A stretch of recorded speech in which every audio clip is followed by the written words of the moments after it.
ও 2টো অব্দি পেশেন্ট দেখেছে, ঠিক আছে। রাত্রি 2টো? রাত্রি 2টো, ঠিক আছে। আচ্ছা।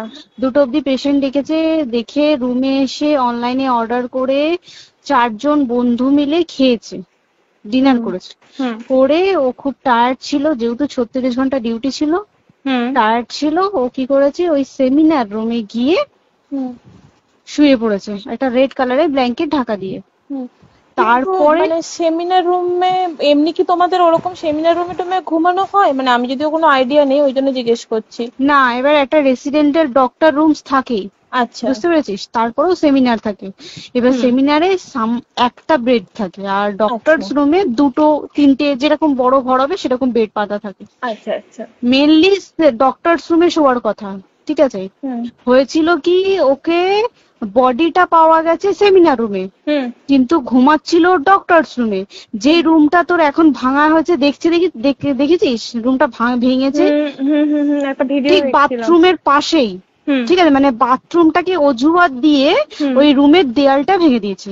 অ্যাকচুয়াল কাণ্ডটা ঘটেছে তোর ইয়েতে, ওই রুমটার ভেতরে, ডক্টরস রুমে ঘটনাটা ঘটেছে। ওই বডিটাকে ডক্টরস রুমে ওই দিন আর কেউ ছিল না, খালি মানে অনলি ওই দিকটাই ঘুমাচ্ছিল? হ্যাঁ, এবার তোকে আমি বলি, অন কলে নিশ্চয়ই একজন থাকবে না, ওরা জুনিয়র সিনিয়র মিলিয়ে থাকে। এমনকি থার্ড ইয়ার একজন থাকবে, সেকেন্ড ইয়ার একজন থাকবে, প্লাস ফার্স্ট ইয়ারের ইন্টার্নশিপরা যারা থাকে তারা ইন্টার্নরা থাকে। আর চেস্ট এমন একটা ওয়ার্ড হচ্ছে, কোভিড এর পর থেকে প্রায় হামেশাই সবার শ্বাসকষ্ট হচ্ছে, মানে আসছে মানে শ্বাসকষ্ট হচ্ছে। আর চেস্ট ওয়ার্ড আর চেস্ট মেডিসিন দুটোই পাশাপাশি ওয়ার্ড, ঠিক আছে। তো কেউ কি শুনতে পায়নি? কেউ শুনতে পায়নি। ওটাই তো আমি ওই দিনকে ওটাই ভাবছিলাম। এবার দেখ, ধস্তাধস্তি করাতে একটা নিশ্চয়ই চিৎকার হয়, একটা ভায়োলেন্ট হয়, বুঝতে পেরেছিস। তারপরে আবার কি, যে 4জন ওর সাথে খেয়েছে তারা কোথায়, তারা কেন মিডিয়ার সামনে আসছে না? তাই তো, তারা কেন আসছে না? তোমার ওই দিন ডিউটি ছিল না রাতে? ওই দিনকে আমি নাইটে ডিউটি করছিলাম। আচ্ছা। আমি নাইটে ডিউটি করে এসেছি, আমার লাস্ট নাইট ছিল। তো আমার তো 3 দিন নাইট থাকে, 3 দিন নাইট থাকার পর লাস্ট নাইট ছিল। লাস্ট নাইটের পর বুধবার আমার লাস্ট নাইট, বুধবার রাতে ঘটনাটা ঘটেছে। আমি বাড়িতে এসেছি, রীতিমতো বাড়িতে এসে শুয়ে পড়েছি। 3টের সময় আমার কাছে ফোন এসছে যে সবাইকে ডেকে পাঠিয়েছে, ইমিডিয়েট আয়। তখন গিয়ে দেখি আরজি করে এই অবস্থা, পুরো গোটা হাসপাতালকে ডেকে পাঠিয়েছিল। গিয়ে দেখি পুলিশ ছয়লা, মানে আর ওকে যেভাবে, আমি তো বডিটা দেখেছি রে, মানে আমাদের এখনো পর্যন্ত চোখ থেকে নামছে না। রীতিমতো মনে হচ্ছে মেয়েটা যেন আমাদের পাশে পাশে ঘুরছে, একদম এরকম, মানে মানে অদৃশ্যমান। মানে আমরা এরকম ভাবতে পারছি না যে এরকম ভূত থাকে বা একটা স্পিরিট থাকে বা কিছু। এখন আমরা বুঝতে পারছি না ওর আত্মাটা এখনো ঘুরছে আমাদের আশেপাশে। দেখ, ওর আমার তলাটায় নাকি, তো ওর থেকে ও থাকে 4তলায় ঘটনাটা ঘটেছে, ঠিক 2টো ফ্লোর নিচেই আমি থাকি, আমার রুমটা, ঠিক আছে। কিন্তু তাও আতঙ্কে আমরা মানে একদম স্তব্ধ হয়ে গেছে আরজিগরটা। কিন্তু ব্যাপারটা হচ্ছে, তাহলে ডক্টর রুম থেকে ওকে সেমিনার রুমে নিয়ে যাওয়া হয়েছে? হ্যাঁ, অবশ্যই নিয়ে যাওয়া হয়েছে। এবার দেখ, নিয়ে যাওয়া হয়েছে, ওকে যেভাবে মারা হয়েছে এটা একার পক্ষে অসম্ভব, দিস ইজ এ ইম্পসিবল। পুরোপুরি গ্যাং রেপ ছাড়া কোনো কিছু নয়। আর শুধুমাত্র রেপ নয়, রেপ হলো, করলো, ছেড়ে দিল, ঠিক আছে, ওকে রীতিমতো মার্ডার করেছে।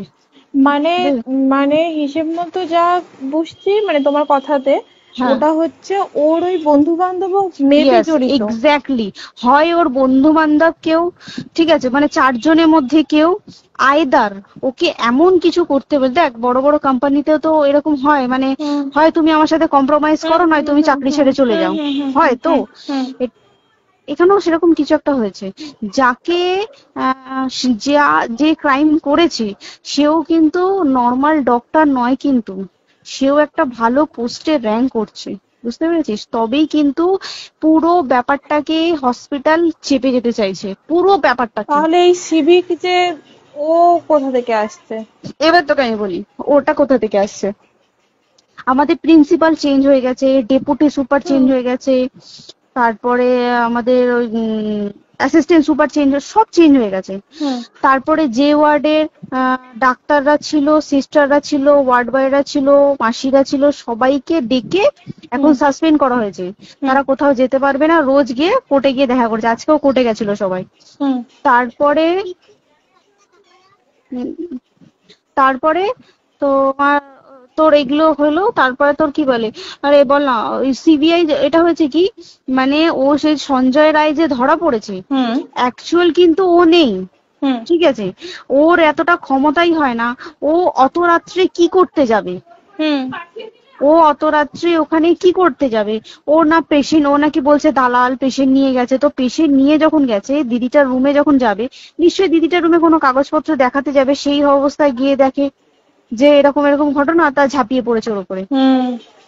এরকম কিছু কি, তাও কিছু নয়, শুধু গেছে দেখছে ড্রিঙ্ক অবস্থায়, ওকে ক্যামেরায় দেখা গেছে ড্রিঙ্ক অবস্থায় গেছে আর এসছে, এইটুকুই দেখা গেছে। তারপরে হচ্ছে কি, তোর অনেক রকম, এখানে অনেক রকম ব্যাপার আছে। যে দিনকে ঘটনাটা ঘটে তার ঠিক 2 দিন পরে ওই সেমিনার বাথরুমের অজুহাত দিয়ে ডক্টর যে রুমের দেওয়ালটা আছে, ওই দেওয়ালটা ভেঙে দিয়েছে। কেন? প্রথমে ওকে বললো সুসাইড করেছে, আমাদের যখন ফার্স্ট খবর আছে তখন সুসাইড করেছে। তারপরে যখন হসপিটালে যাই তখন গিয়ে শুনছি নাকি না, সুসাইড করেনি, এটা রেপ করেছে, রেপ করে মার্ডার করা হয়েছে। বুঝতে এখানে বিশাল বড় একটা গেম চলছে। আর যে ওর উপর কি রাগ ছিল, মানে হ্যাঁ হ্যাঁ হ্যাঁ হ্যাঁ হ্যাঁ হ্যাঁ একদম। আমি তো কি বললাম, শোন, তুই যদি কারোর সাথে কম্প্রোমাইজ করি তাহলে তো পোস্ট করবে, তুই কারোর সাথে কম্প্রোমাইজ করবি না, তোকে মার্ডার করে দেবে। মানে ওরকম টাইপের কিছু বলতো, এরকমই টাইপের কিছু একটা ছিল। আইদার খুব রাফ, মানে খুব রাগ, খুব মানে খুব ওর উপরে খুব ফ্রাস্ট্রেশন ছিল, যারই ছিল খুব ফ্রাস্ট্রেশন ছিল। শুধু ওকে মারিনি রে, রীতিমতো মার্ডার করেছে। ওর যে ক্ল্যাচারটা ছিল, ওর ওর ইউরিনের রাস্তায় ক্ল্যাচারটা ঢুকিয়ে দিয়েছে, তুই জানিস? মানে কি বলবো, মানে ওকে দেখা যাচ্ছে না, আমরা তো দেখেছি নিজের চোখে, ওকে দেখা যাচ্ছে না। মানে একটা মৃত্যু কতটা, মানে এইটা মানে প্রচন্ড কষ্ট পেয়ে একটা মেয়ে মারা গেল। আর ওর যে গলাটা চেপে ধরেছে, ওর ওই চেপে ধরাতে মানে এতটাই জোরে চেপে ধরেছে যে চোখ ফেটে রক্ত বেরিয়েছে। বুঝতে পেরেছিস? মানে কি বলতো, যদি ধরা পড়ে না, উচিত মানে যারা এটার সঙ্গে দায়ী না। আর এই যে সিবিআইটা হয়েছে, সিবিআইটা একমাত্র আমাদের জোরেতেই সিবিআইটা এসছে। মানে আমরা ওই সঞ্জয় রায় একার পক্ষে সম্ভব না এইসব। তারপরে পোস্টমর্টম রিপোর্টে তুই জানিস ওই আমাদের ভাজাইনা থেকে 150 গ্রাম স্পার্ম বেরিয়েছে।